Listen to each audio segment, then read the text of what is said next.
cerita tentang Nabi Musa, cerita tentang Fir'aun, cerita tentang Nabi Adam dan Hawa, cerita tentang iblis. Quran itu isinya cerita supaya kita mengambil iktibar pelajaran. Apalah hikmah pelajaran dari 3000 jadi 300 jadi 300 jadi 30 jadi 30 tinggal 10, yang 10 berangkat tiba-tiba meledak, bahwa tidak semua keinginan kita itu baik bagi kita. Tapi setelah kita berusaha, kalau bahasa, kebetulan yang nulis itu bukan orang Islam, dia hanya sisi humanisme kemanusiaannya saja, dan buku itu layak dibaca siapapun. Kita Pak Ustadz orang muslim, kita baca buku non muslim gimana? Al-haqqu dhallatul mu'min, kebenaran itu milik orang beriman. Aina wajadaha fahuwa ahaqqu biha. Kalau cincin saya ini hilang, nauzubillah, hilang betulan pula. Kalau ada benda kesayangan kita hilang, lalu kemudian ditemukan oleh kawan kita, tetangga kita, sahabat kita yang non muslim, lalu kemudian dia pakai jam tangan kita itu, lalu ketika kita tengok dia pakai, apakah kita katakan itu bukan punya saya karena dipakai orang beda agama? Enggak, kita akan katakan ini kok mirip macam punya saya ya. Kata dia, memang dapat saya tadi di kamar mandi, ente lupa kan? Itu punya kita. Begitu juga dengan kebenaran itu, di tangan siapapun dia tetaplah milik kita. Fahuwa ahaqqu biha. Begitu juga dengan buku semangkok sup ayam untuk jiwa tadi. Tolong jangan dibayangkan sup ayamnya dulu. Kita santapan rohani dulu, nanti baru jasmani. Yang makan kue boleh, yang tak boleh makan kue cuma saya. Karena kalau saya makan kan kita berceramah, itu makan plastiknya ditutup.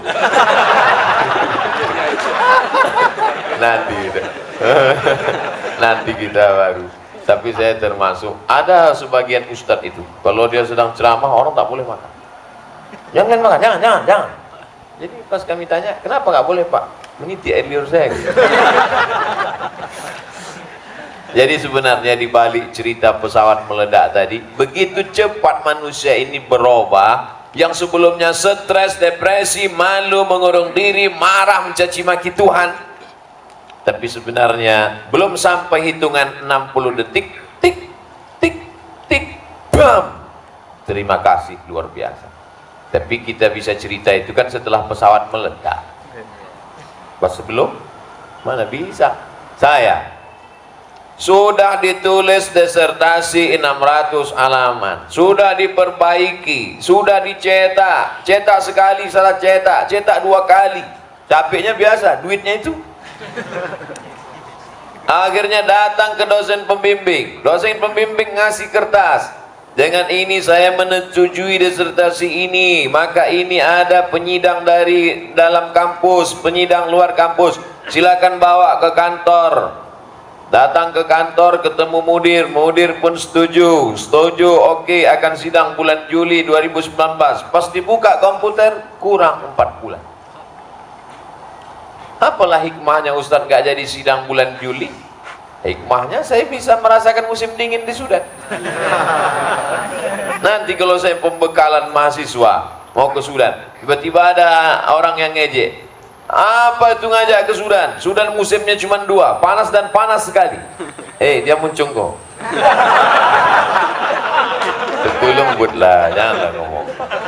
Aku sudah merasakan di Sudan itu bagaimana waktu bulan 12 saya itu kemarin. Sudah pakai singlet, pakai baju kaos, pakai kemeja, pakai jaket kulit, masih juga dingin. Ustaz dengar cerita saya sendiri merasakannya. Saya bulan 12 kemarin di sana. Ini foto saya dengan Pak Dubes. Artinya apa? Ada hikmah di balik itu. Cuman kadang orang kan ngatakan, alah Ustaz ngomong gitu kan karena nggak jadi munakosah aja.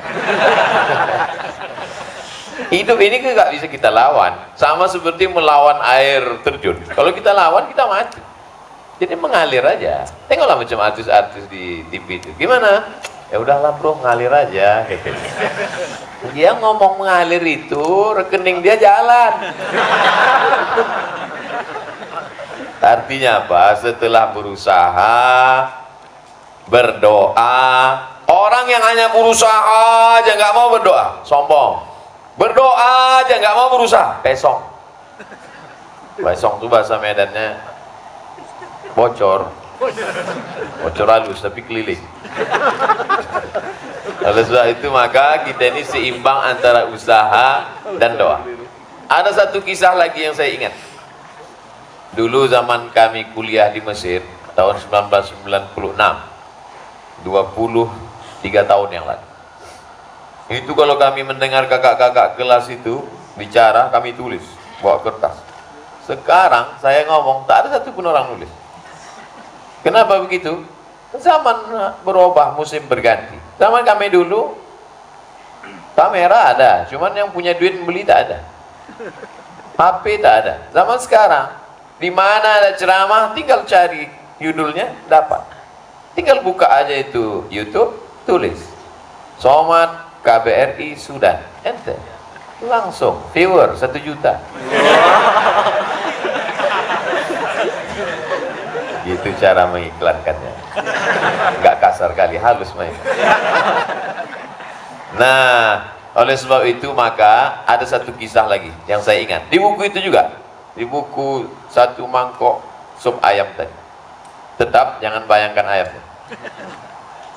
Jadi adalah pengusaha Amerika, bisnis sukses, rumah banyak, tiba-tiba bisnisnya bangkrut, down, habis, stres, gila. Pergi dia ke psikiater. Kata psikiater, makan obat ini, makan obat ini, makan obat ini. Akhirnya dia makan obat itu tertidur. Bangun, kumat lagi, makan lagi, tidur lagi. Kumat lagi, makan lagi, tidur lagi. Alhamdulillah hilang penyakit itu. Cek ke rumah sakit, rupanya sakit otak hilang, datang sakit buah pinggang. Jadi gimana lah cara menjalani sisa hidup ini?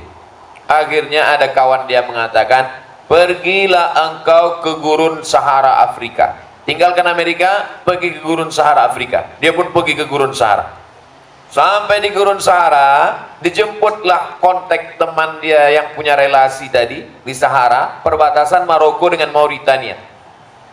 Ada judul lagunya, like snow on Sahara. Seperti salju yang turun di tengah gurun Sahara. Gimanalah indahnya itu, dipanas terik, tiba-tiba turun secercah, sebening salju di tengah gurun Sahara. Tak bisa kita bayangkan sekarang, nanti musim panas. Apa yang terjadi? Ketika sampai di airport, dia pun turun, disambut naik mobil pickup yang di belakangnya terbuka. Makin stres dia. Kata kawan, nanti kalau kau ke gurun Sahara jumpa teman-teman saya, relasi saya di sana, kau akan hilang stres. Sampai di gurun Sahara, turun dari pesawat, dijemput pakai mobil pickup, makin stres dia. Sampai di tengah jalan, tiba-tiba ban mobil itu pecah satu. Makin depresi dia. Tapi kemudian dia heran melihat supir pickup dengan yang di samping, ada beberapa penumpang di belakang.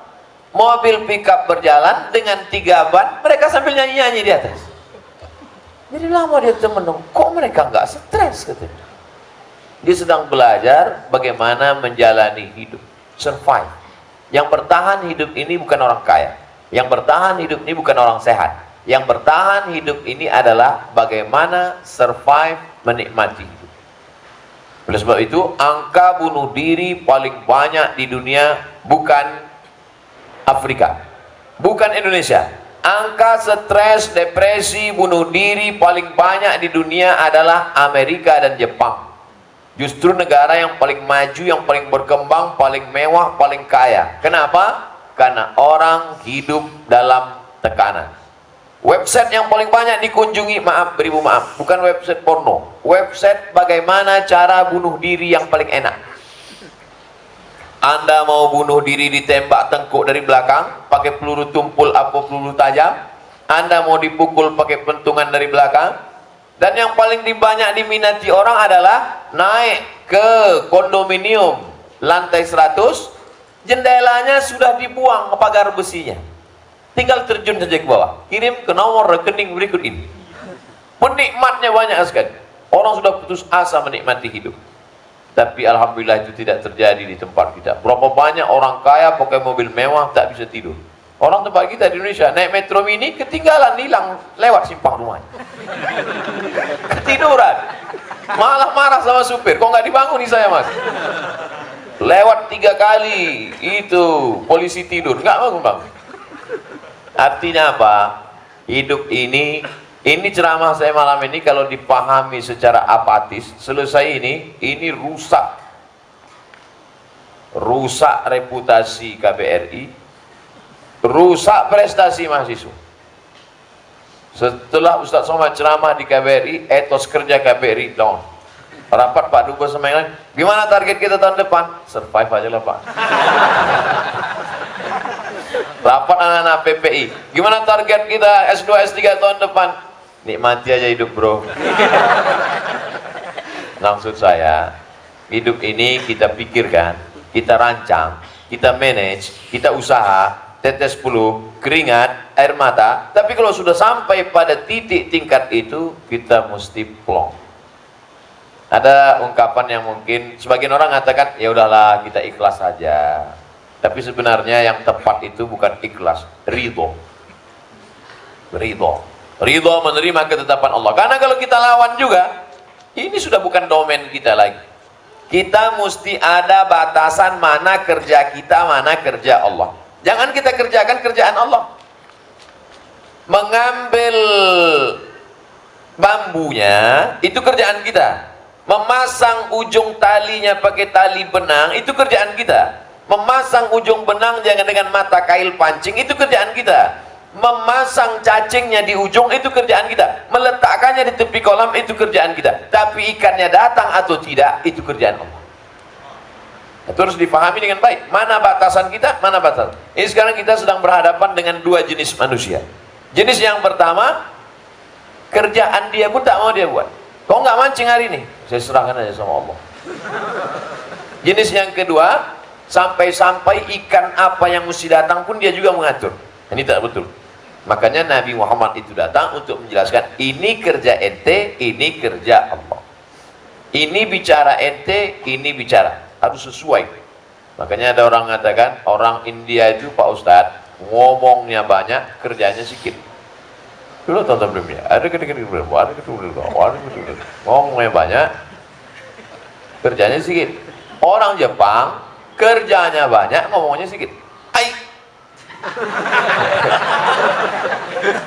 Kerjanya banyak, ngomongnya sedikit. Orang kita, lain yang dicakapkan, ini lainnya dikerjakan. Hah? Udah.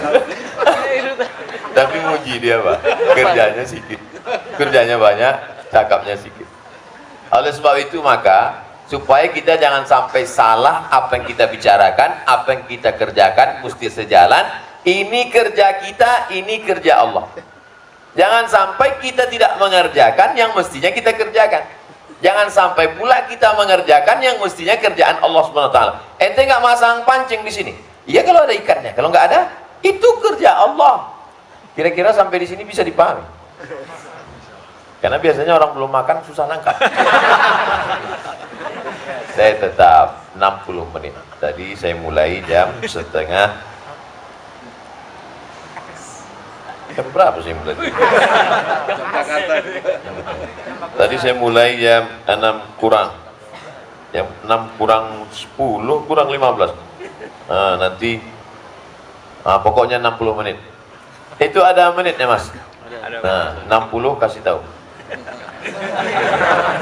Kita sholat Isya. Ceramah ini nggak boleh lama-lama, apalagi itu piring-piring dan siap. itu harus kita bagi juga. Ini kerja Ustadz, itu kerja ibu-ibu. Jangan sampai kerja ibu-ibu itu tetap kendala. Nah, oleh sebab itu maka kalau ada orang mengatakan kita harus plong, itu bahasa anak-anak gaulnya. Hidup ini kita harus plong lah. Atau ada yang mengatakan ini kita harus ikhlas lah. Karena banyak orang melawan hidup, akhirnya stres, akhirnya depresi, hilang selera makan, tidak bisa tidur malam, akhirnya tidak bisa menikmati hidup. Saya yakin dan percaya, banyak di antara bapak ibu tidak mau ke Sudan. Sebetulnya saya dulu mau ke Madinah Pak Ustadz, tapi akhirnya ke Sudan. Sampai akhirnya mengutuk nasib terus.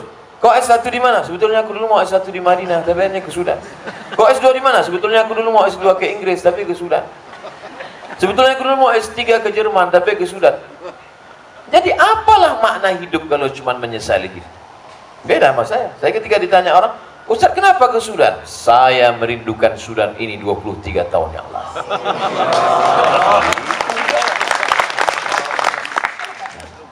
Jujur Ustaz. Oh ya, dari tatapan mataku bisa kau baca.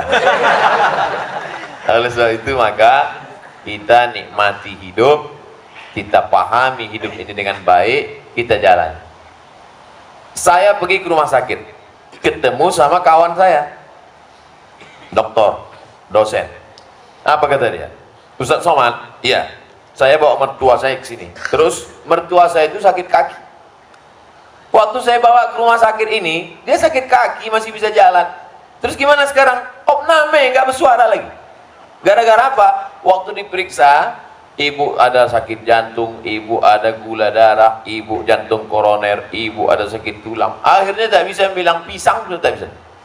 Tak bisa lagi bilang pisang, tinggal pis aja. Pis, pis, pis. Bukan maksud saya tak usah periksa ke dokter, tetap periksa, tetap makan obat, tetap ke rumah sakit, tetap medical check up.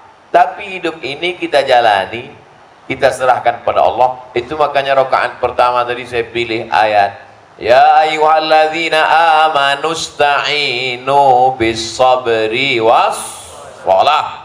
Pertama bis sabri, tahan pasrapah caci maki, tahan hati, jangan sampai dalam hati ini ingkar kepada Allah. Makanya ada rukun iman yang keenam, antumina billah wa malaikatihi wa kutubihi wa rusulihi wal yaumil akhir wa biqadri khairihi wa syarrihi. Percaya pada takdir baik takdir buruk, tapi jangan sampai gara-gara percaya kepada takdir baik takdir buruk lalu tidak berusaha. Saya ini sekarang sampai sore tadi masih tetap usaha. Bulan Juli datang mau sidang, kurang 4 bulan. Agustus, September, Oktober, November. 14 November sudah genap 2 tahun. Apalagi kurangnya? Keluar peraturan baru, Rokom Jami. Macam tahu aja dia kita mau sidang. Diurus Rokom Jami'i udah selesai, datang lagi masalah baru. Pokoknya Pak Dubes mesti bertemu dengan direktur Majma', direktur Ma'had Bu. Ketemu dengan Ma'had Bu, sudah oke, deal. Pokoknya siap sidang. Keluar berita gembira, libur tanggal 24, 25,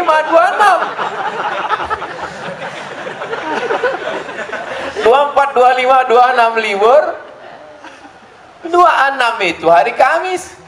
Lanjut 27, 28. Kan berita menggembirakan itu.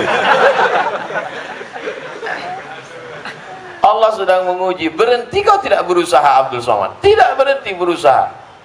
Tadi baru ketemu dengan mudir, ketemu mudir dengan Pak Dubes.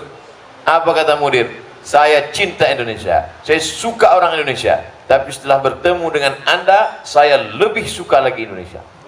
Saking kan senangnya dia, akhirnya dia katakan, kapan mau sidang? 24, 25, 26, walaupun libur tetap kami bukakan untuk munaqashah. Belum.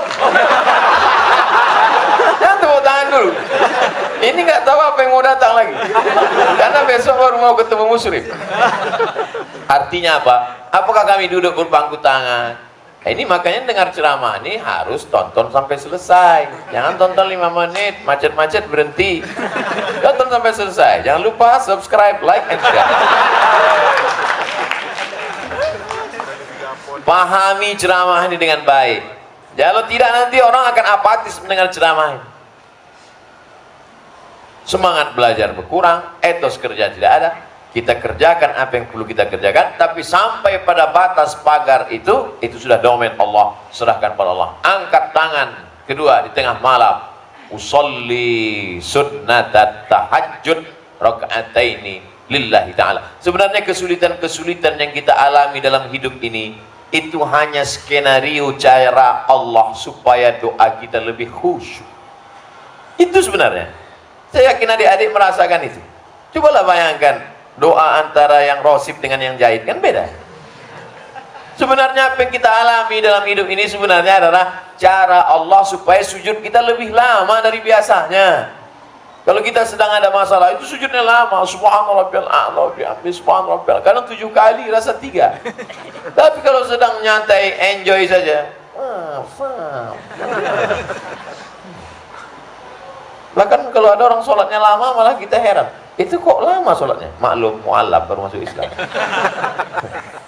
Jadi sebenarnya kenikmatan makan itu dirasakan kalau kita lapar selapar-lapar. Kenikmatan pemandangan yang indah itu dirasakan kalau kita habis melihat tempat yang jelek, tempat yang buruk, tempat yang butek, tempat yang... Dan kenikmatan bermunajat kepada Allah itu akan dirasakan ketika orang dalam keadaan down, dalam keadaan kesulitan. Disitulah dirasakannya Allahu Akbar, inna salati wa nusuki wa mahyaya wa mamati lillah. Saking lamanya dia menghayati doa iftitah itu sampai ruku imam dia tak sadar. Padahal biasanya dia pula di belakang, lama kali imam dia kata. Nah, jadi kita tidak ada cara lain menjalani hidup ini selain daripada husnuzan kepada Allah.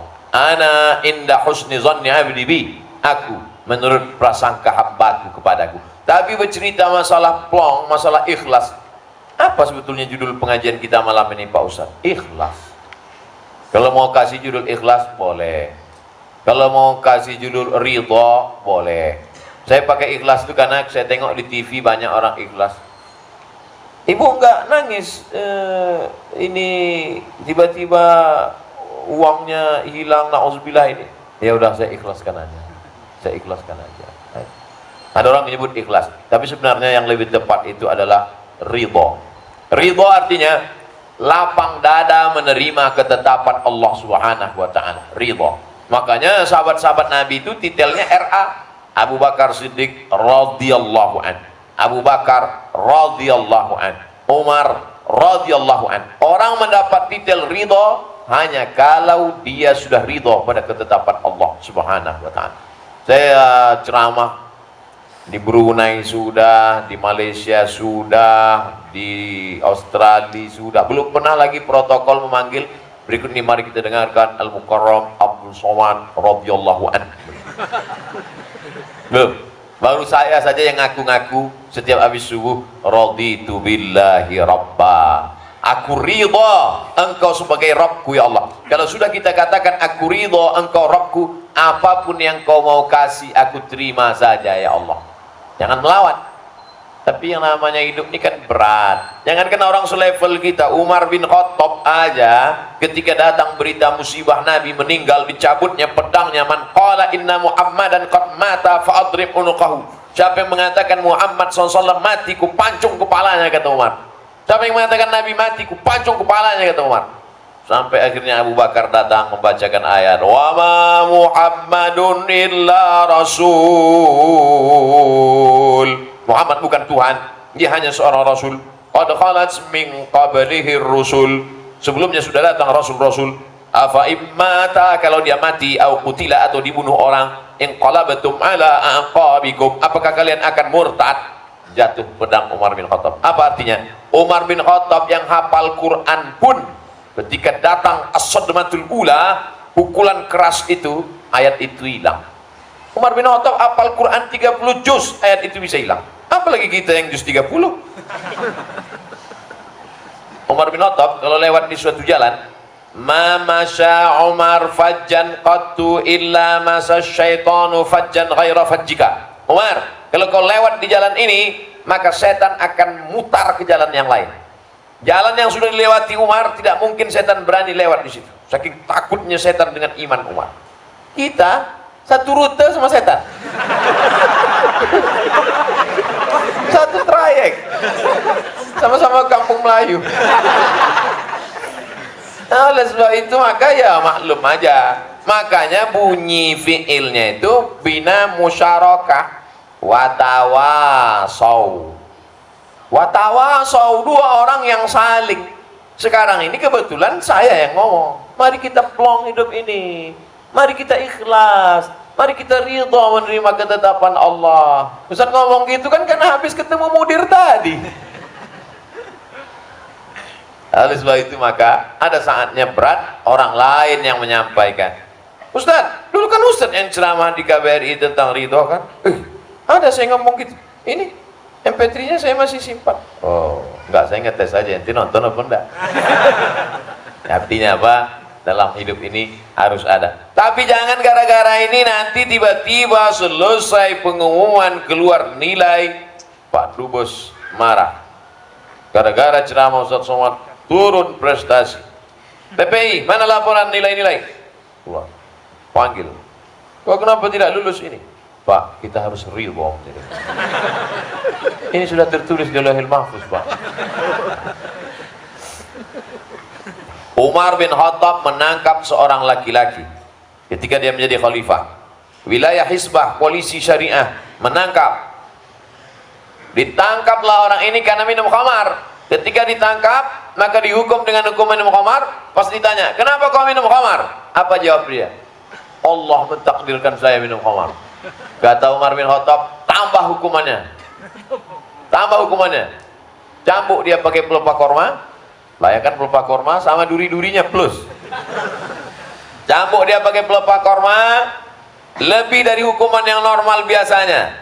Kenapa begitu? Hukuman tambahan itu karena dia bicara tentang takdir tanpa ilmu dari Allah SWT. Jadi hidup ini ada yang paling bagus kitab tentang masalah takdir. Cari.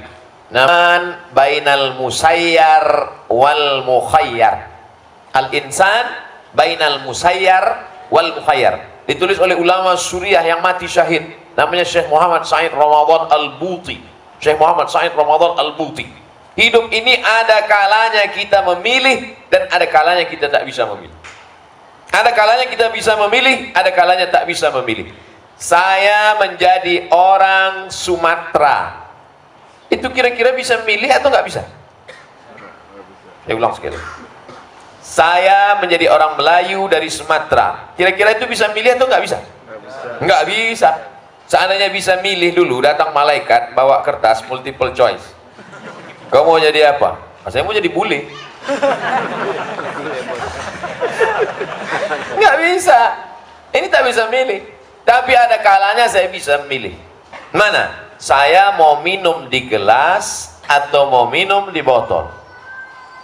Allah kasih saya mata. Abdul Somad, kau tengok baik-baik. Kau mau minum di gelas apa di botol?